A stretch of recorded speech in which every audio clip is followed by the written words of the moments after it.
நாம் அனைவரும் சிவபூஜை செய்யும்போது திருவாசகம், தேவாரம் போன்ற பதியங்களை பாடி வருவது நல்லது. நம் முன்னோர்கள் பஞ்சபுராணம் பாடி சிவனை வழிபட்ட மரபும் உண்டு. சிவசிவ. திருவருள் நல்கும் பஞ்சபுராண பாராயணம் 93 திருச்சிற்றம்பலம். தேவாரம். மைத்தகுமேனி வாளரக்கந்தன் மகுடங்கள் பத்தின திண்டோல் 20 செற்றான் பரங்கொன்றை சித்தம் அது ஒன்றிச்சை களல் உண்ணி சிவன் என்று நித்தலும் ஏத்த தொல்வினை நம்மில் இல்லாவே.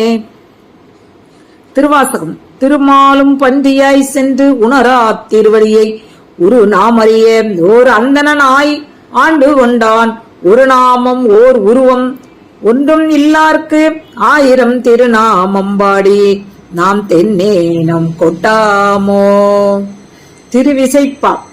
அந்தி போல் உருவும் அந்தியில் பிறை சேர் அழகிய சரையும் வெந்நீரும் சிந்தையால் நினையில் சிந்தையும் காணேன் செய்வதன் தெளிவுணல் அலங்கல் கெந்தியா உகலும் கெண்டை புண்டரீகம் கிளிக்கும் தண்டபனை செய் கீழ்கோட்டோர் வந்த நாள் மணி அம்பலத்துள் நின்றாடும் மைந்தனே அறியும் என் மனமே. திருப்பல்லாண்டு. புரந்தரன் மால் அயன் பூசலிட்டு ஓலமிட்டு இன்னம் புகழறிதா இறந்து இறந்து அழைப்ப என் உயிராண்ட கோவினுக்கு என் செயவல்லம் என்று கரந்தும் கரவாத கற்பனாகிக் கரையில் கருணை கடல் பரந்தும் நிறந்தும் வரம்பிலா பாங்கற்கே பல்லாண்டு கூறுதுமே. பெரிய புராணம்.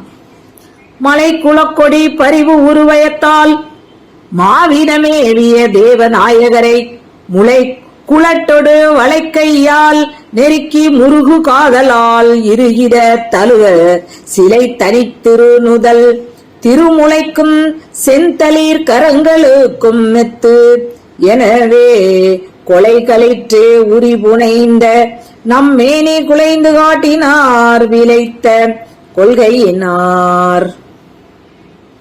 சிவசிவ. திருச்சிற்றம்பலம்.